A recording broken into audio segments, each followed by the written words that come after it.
you're exhausted and you have no adrenaline left, we then ask you to break wood. Something that would normally not give them problems if it was tomorrow morning and they walked into the school and I asked them to break wood, they'd break it. But when you have nothing left, the wood now looks like 5 pieces of wood. And they broke it. So it tells you something about their character. The exam is very difficult. You heard the spiel numerous times. The standards in this school is really phenomenal standards. You make black belt here, there's no doubt in your mind, or anybody's mind, you owe and deserve black belt. I'm going to tell you a little story, because not all of you has made it. When I first started karate, I made black belt very fast. And the sensei kept riding me. I mean, the man rode me every time I saw this guy. Every time.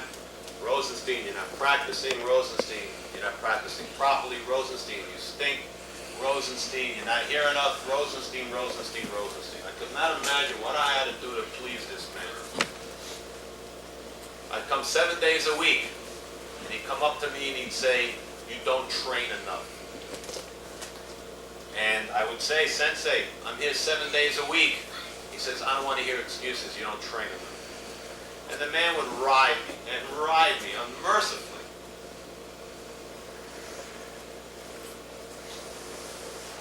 Finally, I went up to him and I said, this is several years into training. I said, "What do I have to do to please you?"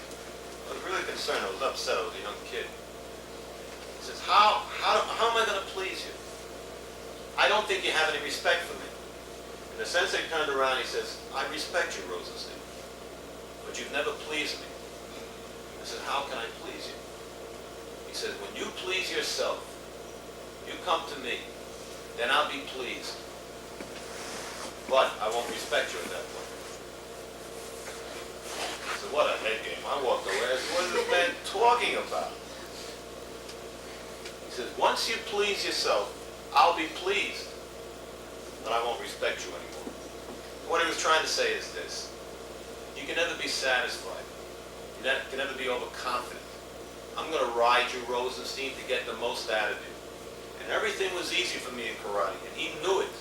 So instead of me being always in the head of the class, he put me in the back of the class. He always rode me.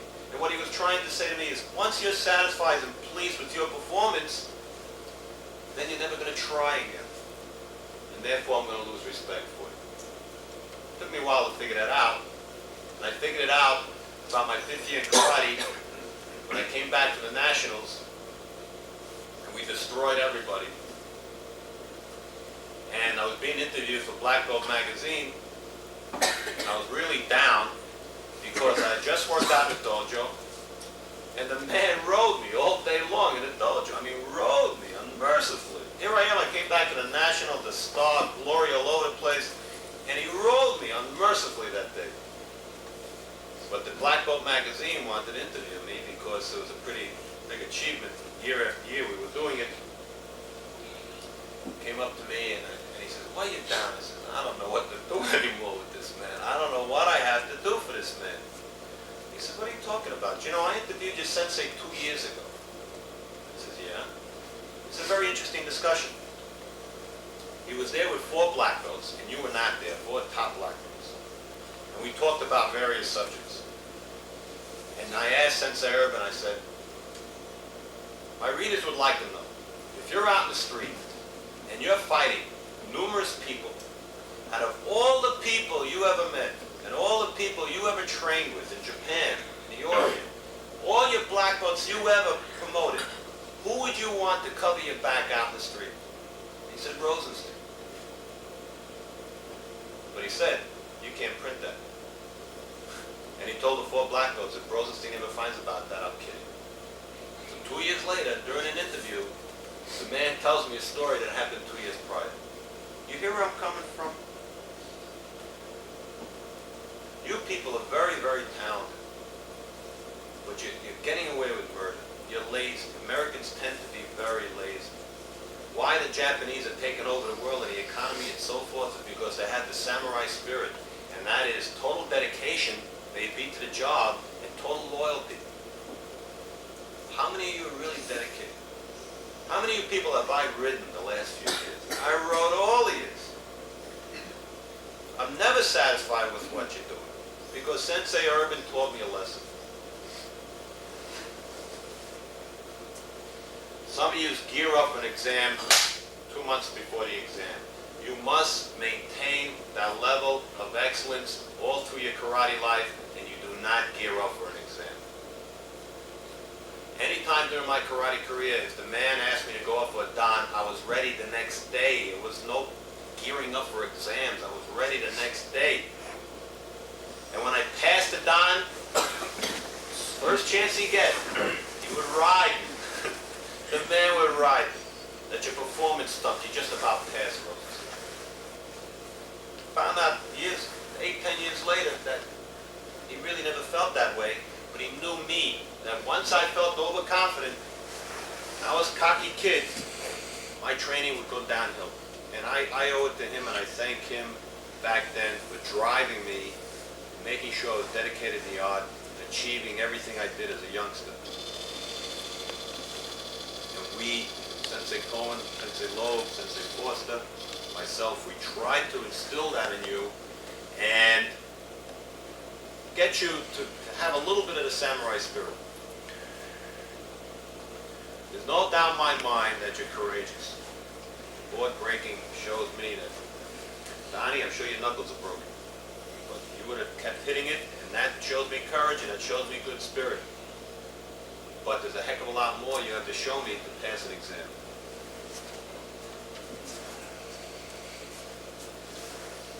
When I tell you to work on certain things and you don't work on it, there's no way you're going to pass. If I tell you you're not throwing roundhouse kicks in your ippons, when it comes to doing ippons, you still don't throw roundhouse kicks, you're not going to pass. If you blow katas, if you get a 6.5 on a kata, there's no way you're going to pass. All right? And I try not to judge it. I have 3, 4 people judging it. It's mathematical. I add it up. Then I take the individual into place and I say, all right, what do I know about this guy? Then the sensei and I have a little talk on the side, and then the sensei gives me his opinion, and then I make a decision. This school has the highest standards in karate anywhere. We teach karate the way it's taught in Japan. That's the way it's supposed to be taught. And hopefully we can instill in you some of the virtues, some of the values of their type of training, which will help you later on in life. Those who pass, congratulations. Those who fail, don't feel miserable. It was a tremendous try on your part. You will take the exam again and you will pass it. The 2 people that did not pass are Paul Apicazano and Russell Silva. Following people, before I call these people up, let's hear it for these 2 guys for a real marvelous try.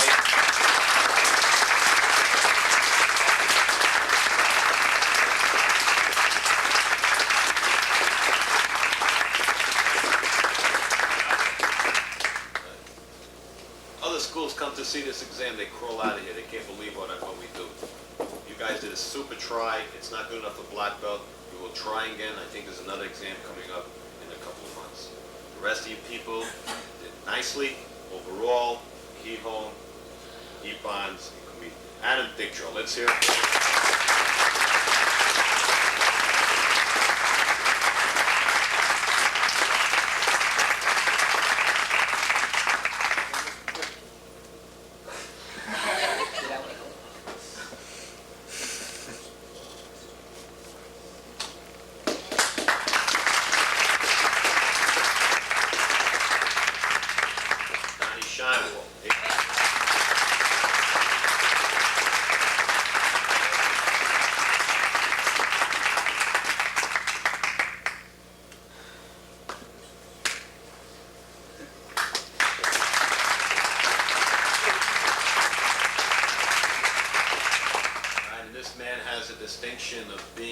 a small little satellite school in Old Bridge with some dedicated karate cadre.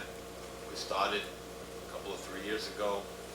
This man has the distinction of being the first black belt to come out of that school, and you should be very proud about that. Hold your head up, Paul. You did great. Eric Grossman.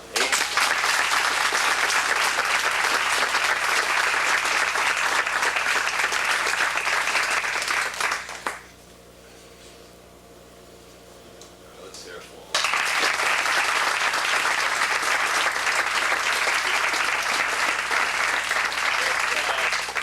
Closing, want to tell you something that happened to me recently. It'll take 5 more minutes, but I think it's worthwhile.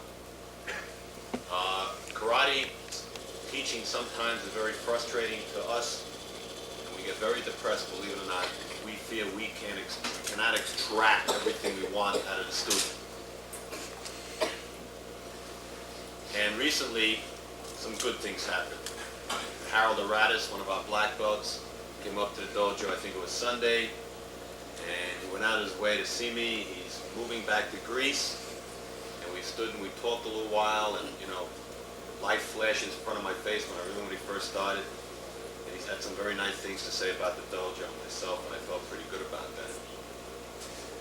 Immediately after that, I got a call from somebody today, Mark Schiller. Mark Schiller, the only way to describe Mark Schiller, when he first started, 12 years old, he was 280 pounds. We could not get his foot into a Sanchin stance. Had 6 people move his leg. That's how big this kid was. But the kid at 250 pounds could roundhouse your head right off your shoulders. The flexibility was incredible. To make a long story short, his parents got divorced, and we paid special attention to him. He joined the Marines, and while he was in the Marines and he got out of boot camp, he called me up and he says, I just got out of boot camp, and the first guy I thought it was you, and I had to tell you it was rough, but you got me through boot camp. All the karate training and everything really helped. And I just got a call today, and it's been years, and he says, my wife just gave birth Wednesday. The first guy I thought of was you. And it made me feel pretty great. And he says, you know, I'll never forget what you've done for me and what the karate training has done for me. And when things got bad over the years and I had some bad times, he says, I would always say, what would the Shihan do in this particular case? And I figured out what you would do, and it's helped me all along, and I want to thank you, and I love you, and I'll see you soon. And I haven't seen this guy in 5 years. And that guy started with me when he was 12. He's 23 years old. Traditional karate, it's not neat. Traditional karate, if it's taught properly, will give you what's important in life to make you a better person. And that's what karate training is all about. The fighting is meaningless. It's not important. It's the virtues that's important. If you all could become mensch, women, from training, then the senseis and I have accomplished our job. Everybody up.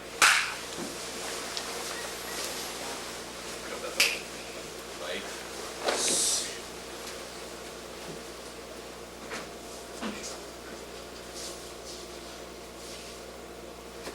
Congratulations, Mr. Heat. Okay, dismissed.